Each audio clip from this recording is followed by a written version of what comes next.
ഈ വീഡിയോയിൽ കുറേ നിർണായകമായിട്ടുള്ള ജിയോ പൊളിറ്റിക്സ് ഡെവലപ്മെന്റ്സ് ആണ്. ജമ്മു ആൻഡ് കാശ്മീരിൽ ഒരു ബോംബ് റോഡിന്റെ സൈഡിൽ, അതായത് ശ്രീനഗർ ടു ബാരാമുള്ള റൂട്ടിൽ ഹെയ്ഹാം എന്ന് പറഞ്ഞ ഒരു വില്ലേജിന്റെ അടുത്താണ് ഇത് കണ്ടെത്തിയിരിക്കുന്നത്. ഒരു IED ബോംബാണ് കണ്ടെത്തിയത്. അപ്പോൾ ഇത് ശരിക്കും പറഞ്ഞാൽ ആരെങ്കിലും അവിടെ കൊണ്ട് വെച്ചതാണോ, അല്ലെങ്കിൽ ഏതെങ്കിലും മിലിറ്ററി കോൺവായോ ഏതെങ്കിലും പോലീസോ ആരെങ്കിലും പോകുന്ന സമയത്ത് അതിലേക്ക് ഒരു ആക്രമണം നടത്താൻ വേണ്ടിയിട്ട് അവിടെ കൊണ്ട് വെച്ചതാണോ എന്നുള്ളതിനെക്കുറിച്ച് യാതൊരു വിവരമില്ല. നല്ല രീതിയിലുള്ള എൻക്വയറി തുടരുന്നുണ്ട്.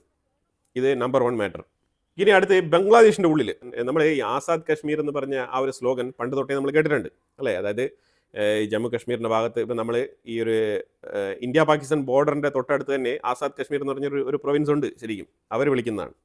അതായത് കശ്മീർ എന്ന് പറഞ്ഞാൽ എൻറ്റയർ കശ്മീർ ഇന്ത്യയുടേതാണ്. പിന്നെ അവർ കയ്യേറി വെച്ചിരിക്കുന്ന സ്ഥലങ്ങളിൽ ഒരു ഭാഗം അവർ ആസാദ് കശ്മീർ എന്ന് വിളിക്കുന്നുണ്ട്. മറ്റേത് ഗിൽജിറ്റ് ആൻഡ് ബാൾട്ടിസ്ഥാൻ എന്ന് പറഞ്ഞിട്ട് 2 പ്രൊവിൻസ് വേറെ ഉണ്ട്. അപ്പം ഈ ആസാദ് കശ്മീർ എന്ന് പറഞ്ഞ ഈ ഒരു സ്ലോഗൻ നിരന്തരം അവിടെ ഉയർത്തുന്നത് കശ്മീരികളാണ്, പാക് കശ്മീരികളാണ്. ആ സാഹചര്യത്തിൽ ഇതിനെ ഏറ്റവും കൂടുതൽ പ്രോത്സാഹിപ്പിക്കുന്നത് ജയ്ഷെ മുഹമ്മദും ലഷ്കർ തയ്യബയുമാണ്. അപ്പോൾ അതിനെ തുടർന്ന് ഇന്നലെ ബംഗ്ലാദേശിൻ്റെ ഉള്ളിൽ ഇതേ സ്ലോഗൻ അവിടെ ഉയരുകയാണ്, ബംഗ്ലാദേശിൻ്റെ ഉള്ളിൽ നിന്നും.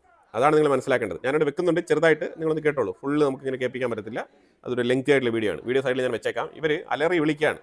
അതായത് ആസാദ് കശ്മീർ, കശ്മീരിന് ആസാദി വേണം, അതുപോലെ പാലസ്തീൻ ആസാദി വേണം, ബംഗ്ലാദേശിന് ആസാദി വേണം, ആഫ്രിക്കയിൽ ആസാദി വേണം.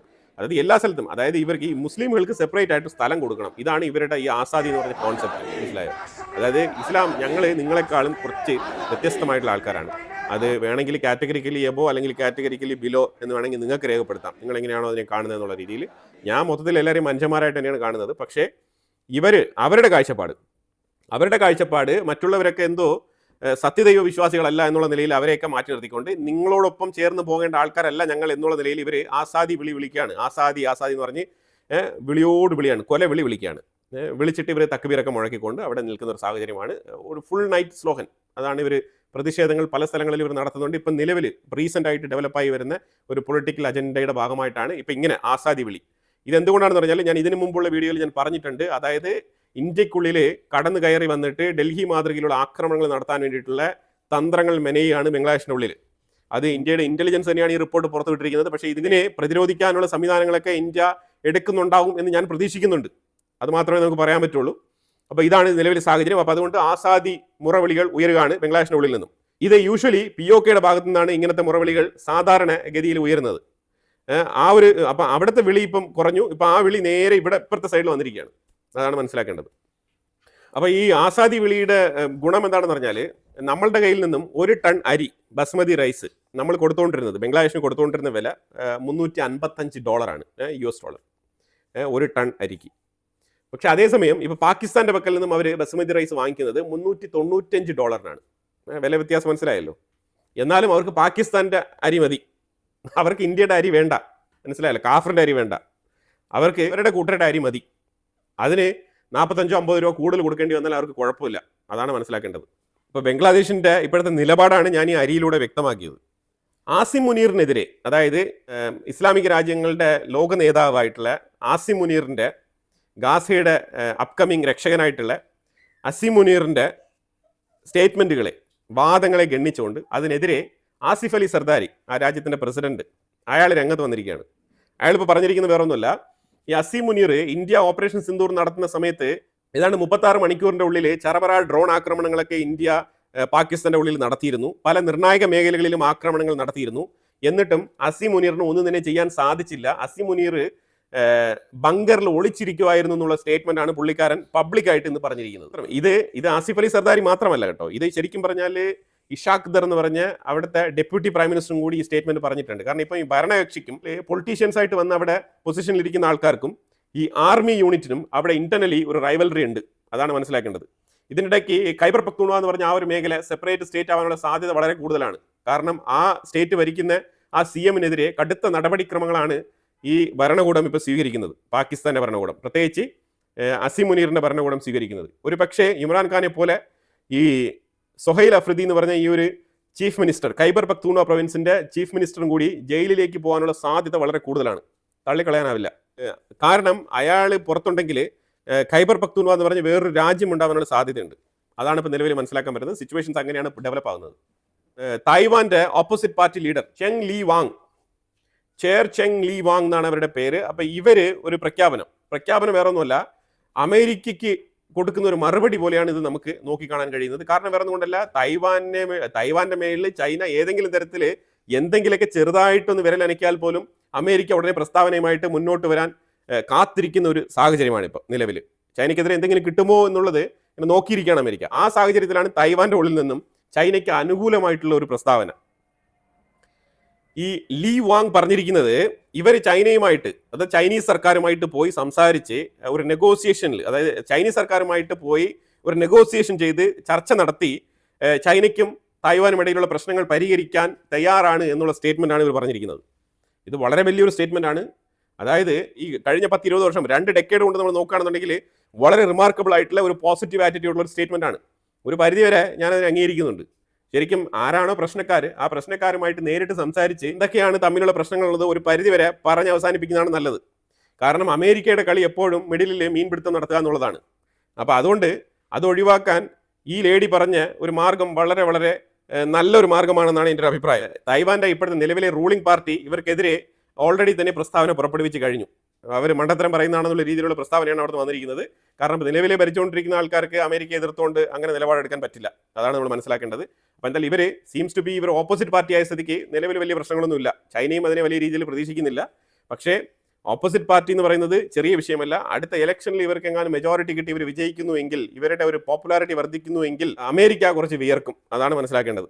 അപ്പം വളരെ നിർണായകമായിട്ടുള്ള ഒരു മീറ്റിംഗ്, 1-to-1 മീറ്റിംഗ് ആണ് ട്രംപും സെലൻസ്കിയും തമ്മിലുള്ള മീറ്റിംഗ്. അപ്പം സെലൻസ്കി വളരെയധികം ശ്രമപ്പെട്ട് ചോദിച്ചു നോക്കി യൂറോപ്പിൽ നിന്ന് ആരെങ്കിലും കൊണ്ടുവരാം എന്നൊക്കെ പറഞ്ഞിട്ട്. ട്രംപ് പറഞ്ഞു, ഒറ്റ ഒരു മനുഷ്യനെ നീ കൊണ്ടുവരരുത്, ഞാൻ നിന്നെ മാത്രമാണ് വിളിച്ചിട്ടുള്ളത്, ഒരുത്തനെ ഞാൻ വിളിച്ചിട്ടില്ല, എനിക്ക് ആരുമായിട്ട് സംസാരിക്കേണ്ട, നീയുമായിട്ട് മാത്രം സംസാരിച്ചാൽ മതി എന്നാണ് പറഞ്ഞിരിക്കുന്നത്. ആ ഒരു വിഷയത്തിൽ ഇച്ചിരി വിഷമം ഉണ്ടെങ്കിലും സെലൻസ്കി അമേരിക്കയിലേക്ക് പോകാൻ തന്നെ തീരുമാനിച്ചു. അപ്പം അങ്ങനെ യാത്ര നടത്തുന്ന ഒരു അവസരത്തിൽ പോകുന്ന വഴിയിൽ കാനഡയിൽ ഒന്ന് ഇറങ്ങിയേക്കാൻ തീരുമാനിച്ചു. അങ്ങനെ കാനഡയിൽ ഇറങ്ങി മാർക്ക് കെർണയെ കണ്ടു, സംസാരിച്ചു, വിഷമങ്ങളെല്ലാം പങ്കുവച്ചു.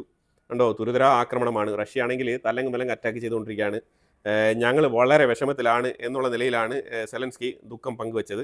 അപ്പോൾ മാർക്ക് കെർണയെ 2 ഓഫർ കൊടുത്തു. അതിലൊന്ന് ഡ്രോൺ മാനുഫാക്ചറിങ്ങുമായിട്ട് ബന്ധപ്പെട്ട് ഉക്രൈനെ ഹെൽപ്പ് ചെയ്യാം എന്ന് പറഞ്ഞിട്ടുണ്ട്. ഈ ഒരു സമാധാന ചർച്ച ഒരു രീതിയിലും തീരുമാനമാകുന്നില്ല എങ്കിൽ ഞങ്ങൾ സഹായിക്കാം, ഇങ്ങനെ ഈ ഡ്രോൺ ഉൽപ്പാദിപ്പിക്കാൻ വേണ്ടിയിട്ടുള്ള സഹായം ഞങ്ങൾ ചെയ്യാമെന്ന് മാർക്ക് കെർണയെ പറഞ്ഞിട്ടുണ്ട്. അത് കഴിഞ്ഞിട്ട് ഏതാണ്ട് 2.5 ബില്യൺ എമൗണ്ട് കൊടുത്തിട്ടുണ്ട്. ഫണ്ടാണ് കേട്ടോ, ഡയറക്റ്റ് ക്യാഷ് അതാണ് കൊടുക്കുന്നത്. അപ്പം പറഞ്ഞിരിക്കുന്നത്, നീ എന്തായാലും റഷ്യ കുറേയൊക്കെ അഗ്രസീവായിട്ട് ആക്രമണങ്ങളൊക്കെ നടത്തിയിട്ടിരിക്കുകയല്ലേ, ക്രിസ്മസ് ന്യൂ ഇയർ ഒക്കെ വരുന്നുണ്ട്, അപ്പോൾ ജസ്റ്റ് ഒരു പോക്കറ്റ് മണിക്ക് നീ ഒരു 2.5 ബില്യൺ അങ്ങ് വെച്ചോ. $US വർത്താണ് 2.5 ബില്യൺ, ഏതാണ്ട് 26,000 കോടി വരും ഇന്ത്യൻ മണിയൊക്കെ കണക്കൂട്ടി കഴിഞ്ഞാൽ. അപ്പോൾ അത്രത്തോളം പൈസ കൊടുത്തിട്ടുണ്ട്, അതിൽ കുഴപ്പമില്ല. ഇതിനകത്ത് ഒരു പ്രധാനപ്പെട്ട പ്രശ്നം എന്ന് വെച്ചാൽ, ഒരു രാജ്യങ്ങളും ഇതുവരെ പൈസ കൊടുക്കാത്തതിൻ്റെ കാരണം വെച്ചാൽ ഇതിന് മുമ്പ് കൊടുത്ത പൈസയ്ക്കൊന്നും ഉക്രൈൻ്റെ പക്കൽ ഓഡിറ്റിംഗ് റിപ്പോർട്ടില്ല. ഇതാണ് പ്രധാനപ്പെട്ട പ്രശ്നം. ഈ ഓഡിറ്റിംഗ് റിപ്പോർട്ട് വേണമല്ലോ, ഈ പൈസ എന്തൊക്കെ എവിടെയൊക്കെ ചിലവാക്കി, ഏത് രാജ്യമാണ് തന്നത്, ആ പൈസ എവിടെയൊക്കെയാണ് നമ്മൾ ചിലവാക്കിയത്, യുദ്ധത്തിന് വേണ്ടി തന്നെയാണ് ചിലവാക്കിയിരിക്കുന്നത്, ഇതൊക്കെ ക്ലിയർ കട്ടായിട്ട് ബ്ലാക്ക് ആൻഡ് വൈറ്റ് ട്രാൻസ്പെറൻസിയോടുകൂടി ഇത് പുറത്ത് കാണിക്കണം. എന്നാൽ മാത്രമേ പിന്നീട് രാജ്യങ്ങൾ പൈസ തരുള്ളൂ. അപ്പോൾ ആ സാഹചര്യത്തിൽ പൈസ ഇല്ലാതെ ബുദ്ധിമുട്ടിയിരുന്ന സാഹചര്യത്തിലാണ് മാർക്ക് കെർണെ മനസ്സലിഞ്ഞ് ഒരു 2.5 ബില്യൺ അങ്ങ് കൊടുത്തത്. അപ്പോൾ എന്തായാലും നന്നായി. അപ്പോൾ ഇത് ഈ സെലൻസ്കിക്ക് ഈ ഒരു പൈസ കിട്ടിയ പാടെ അടുത്ത് വേറൊരു റിപ്പോർട്ട് വന്നിട്ടുണ്ടായിരുന്നു. ആ റിപ്പോർട്ട് വേറെ ഒന്നുമില്ല, മൊണാക്കോ എന്ന് പറഞ്ഞൊരു രാജ്യമുണ്ട്, ഈ യൂറോപ്പിൽ തന്നെയുള്ള രാജ്യമാണ് മൊണാക്കോ. ഈ മൊണാക്കോ, ലക്സംബർഗ്, ഇതെല്ലാം തന്നെ ഭയങ്കര റിച്ച് ആയിട്ടുള്ള രാജ്യങ്ങളാണ്. അപ്പോൾ ഈ മൊണാക്കോ നല്ല രീതിയിൽ റിച്ച് ആണ്, വളരെ ചെറിയൊരു സ്റ്റേറ്റ് ആണിത്. അപ്പോൾ അവിടെ പല ബില്യനിയേഴ്സിൻ്റെയും വാഹനങ്ങളിൽ number plate Ukrainian number plate ആണെന്നാണ് ഇപ്പോൾ പൊതുവിൽ വാർത്തകൾ വരുന്നത്. അതായത് ഏറ്റവും കൂടുതൽ സമ്പന്നർ ഉക്രൈനിൽ നിന്നും ഉള്ള ഉദ്യോഗസ്ഥരാണ്, ആർമി ഉദ്യോഗസ്ഥർ, അതാണ് അവർ ചൂണ്ടിക്കാണിക്കുന്നത്. അപ്പോൾ അതിൽ പല കാറുകളുടെയും ഒരു ഇമേജും വീഡിയോ ഒക്കെ അവരെടുത്ത് പബ്ലിഷ് ചെയ്തിട്ടുണ്ട്. അപ്പം ഇത് യുദ്ധം നടക്കുന്ന സാഹചര്യത്തിലും ഇത്രമാത്രം ലക്ഷറി ആയിട്ട് ബിഹേവ് ചെയ്യാൻ ഇവർക്ക് എങ്ങനെ സാധിക്കുന്നു എന്നുള്ളൊരു ചോദ്യം. അപ്പോൾ അതിനെ ഈ ഒരു ഓഡിറ്റിംഗ് റിപ്പോർട്ടുമായിട്ട് ഇവർ ബന്ധിപ്പിക്കുന്നുണ്ട്. അതായത് ഓഡിറ്റിംഗ് റിപ്പോർട്ട് കൃത്യമായിട്ട് പുറത്തു വിട്ട് കഴിഞ്ഞാൽ നമുക്കൊരു ട്രാൻസ്പെറൻസി കിട്ടും. അത് ഉക്രൈനിന് ഒരു ട്രാൻസ്പെറൻസി ഇല്ല എന്നുള്ളൊരു പരാതിയാണ് ഇപ്പം പൊതുവിൽ ഉയർന്നു വരുന്നത്. ഇതൊക്കെ തന്നെ ഉക്രൈൻ്റെ ഉള്ളിൽ തന്നെയാണ് ഈ വാർത്തകളൊക്കെ വരുന്നത്. ആന്റി കറപ്ഷൻ ബ്യൂറോയാണ് ഇതിൻ്റെ പുറകിൽ പ്രവർത്തിക്കുന്നത്. അപ്പോൾ അതായത് സെലൻസ്കിയുടെ മേലിലൊരു പ്രഷർ എപ്പോഴും ഈ ഒരു അമേരിക്കയുമായിട്ടൊരു ചർച്ചയ്ക്ക് സെലൻസ്കി പോകുന്നുവെങ്കിൽ സെലൻസ്കിയെക്കുറിച്ചുള്ള ഇമ്മാതിരിയുള്ള വാർത്തകളൊക്കെ പുറത്തു വരും. കാരണം അതൊരു പ്രഷറാണ്. ഇതിൻ്റെ പുറകിൽ അമേരിക്കയുടെ കരങ്ങളുണ്ടോ എന്നും കൂടി നമ്മൾ സംശയിക്കേണ്ടതുണ്ട്. അത് അമേരിക്ക ഇങ്ങനെ സമ്മർദ്ദം ഇട്ടിട്ട് ഇങ്ങനെ ഉക്രൈനിലെ സെലൻസ്കിയെ പിടിച്ച് ഇങ്ങനെ കിളിക്കൂട്ടിൽ അടയ്ക്കുന്ന പോലെ അടയ്ക്കാം എന്നാണ് തീരുമാനിക്കുന്നത്. പക്ഷേ പലപ്പോഴും അതിൽ നിന്നും എസ്കേപ്പായി പോകുന്ന സെലൻസ്കിയാണ് നമുക്ക് കാണാൻ കഴിയുന്നത്. അതിന് പ്രധാനപ്പെട്ട കാരണം യൂറോപ്യൻ നേതാക്കളാണ്. കാരണം ഇപ്പം തന്നെ ഇവർ കാനഡയിൽ നിന്ന് മാർക്ക് കെർണെ, അവരോടൊപ്പം കോൺഫറൻസ് കോളിൽ മാക്രോൺ, സ്റ്റാർമർ, ഇവരെല്ലാം തന്നെ വിളിച്ച് സംസാരിച്ചിട്ടുണ്ട്. ജർമ്മനിയിലെ മേഴ്സ് ഫ്രെഡറിക്, ഇവരെല്ലാം സംസാരിച്ചിട്ടുണ്ട്. നീ ഒന്നും കൊണ്ട് പേടിക്കണ്ട, ഞങ്ങൾ നിന്നോടൊപ്പം ഏത് സാഹചര്യത്തിലും നിന്നോടൊപ്പം ഉണ്ട്, നീ അതുകൊണ്ട് ഒന്നും പേടിക്കണ്ട, ജസ്റ്റ് കട്ടയ്ക്ക് നിനക്ക് പറയാനുള്ള കാര്യങ്ങൾ പറഞ്ഞിട്ട് നീ വന്നാൽ മതി. ട്രംപ് പറയും ആളെ സൈൻ ചെയ്ത് ഇതിൽ ഒപ്പിട്ട് യുദ്ധം അവസാനിപ്പിക്കാൻ ട്രംപ് നിന്നെ ചിലപ്പം പേടിപ്പിക്കും. നീ അതൊന്നും കേൾക്കരുത്, നീ ജസ്റ്റ് പറയേണ്ട കാര്യങ്ങൾ പറഞ്ഞിട്ട് വരിക. സെലൻസ്കി കൺഫ്യൂസ്ഡ് ആയിട്ട് എക്സ് പ്ലാറ്റ്ഫോമിൽ കുറേ എഴുതി കുറിച്ചിട്ടുണ്ട്. എഴുതി കുറിച്ചെന്ന് പറഞ്ഞാൽ യൂറോപ്പിനെ ഒരു സൈഡിൽ വിട്ടുകൊടുക്കാത്ത രീതിയിലും യൂറോപ്പ് നിങ്ങളെ ഞാൻ കൺസിഡർ ചെയ്യുന്നുണ്ട്, യുദ്ധം അവസാനിപ്പിക്കേണ്ടത് നമ്മളുടെ ആഗ്രഹമാണ്, എനിക്കതിൽ താല്പര്യമുണ്ട്, പക്ഷേ ഇങ്ങനെ റഷ്യ അതിന് സമ്മതിക്കാത്തത് കൊണ്ടാണ്. ഈ കാനഡയെ പുകഴ്ത്തി പറഞ്ഞിട്ടുണ്ട്, കാരണം 2.5 ബില്യൺ മേടിച്ചിട്ടുണ്ടല്ലോ, അപ്പോൾ കാനഡയെ പുകഴ്ത്തി പറഞ്ഞിട്ടുണ്ട്. അപ്പോൾ അങ്ങനെ എല്ലാവരെയും പുകഴ്ത്തി പറഞ്ഞുകൊണ്ട് ട്രംപിൻ്റെ അടുത്ത് മീറ്റിങ്ങിന് പോകുന്നു എന്നുള്ളൊരു കുറിപ്പാണ് എക്സ് പോസ്റ്റിൽ സെലൻസ്കി എഴുതി കുറിച്ചത്. ഇനിയിപ്പോൾ മീറ്റിംഗ് ഒക്കെ കഴിഞ്ഞാണ് ഈ മീറ്റിങ്ങിൻ്റെ ഡീറ്റെയിൽസ് ഒക്കെ പുറത്തു വരിക. ഞാൻ അതൊന്ന് വായിച്ച് മനസ്സിലാക്കിയിട്ട് അടുത്ത വീഡിയോയിൽ അതിനെ ഞാൻ ഉൾപ്പെടുത്താം.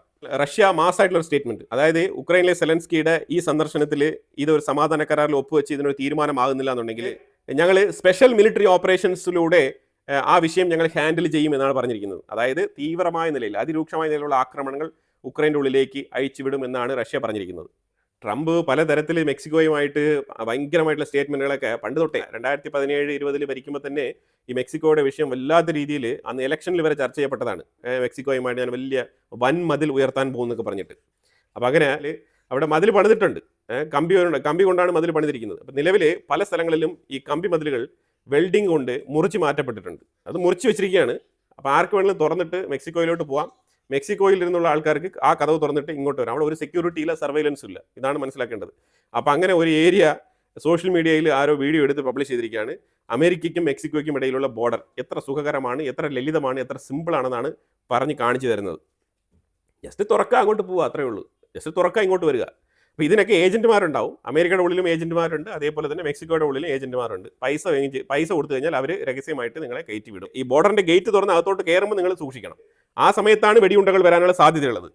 അത് കഴിഞ്ഞാൽ ഈ ബോർഡർ കഴിഞ്ഞൊരു 100 മീറ്റേഴ്സ് ഒക്കെ അകത്തോട്ട് പോയി കഴിഞ്ഞാൽ പിന്നെ വെടിയുണ്ടേ പേടിക്കേണ്ട. അപ്പോൾ ഇതാണ് നിലവിലെ അവസ്ഥ. അപ്പോൾ ഇപ്പോഴും ഇത് തുടരുന്നു എന്നുള്ളതാണ് നമുക്ക് ഈ വീഡിയോ കാണുമ്പോൾ നമുക്ക് മനസ്സിലാകുന്നത്. എന്തായാലും കുറേ രസകരമായിട്ടുള്ള ജിയോ പൊളിറ്റിക്കൽ ഡെവലപ്മെന്റ്സ് ആണ് നമ്മൾ ഈ വീഡിയോയിൽ പങ്കുവച്ചത്. അപ്പോൾ ഇതിനെക്കുറിച്ചുള്ള അഭിപ്രായങ്ങൾ കമന്റ് ബോക്സിൽ രേഖപ്പെടുത്തുക. കൂടുതൽ വാർത്തകളുമായിട്ട് അടുത്ത വീഡിയോയിൽ വരാം. Thank you so much.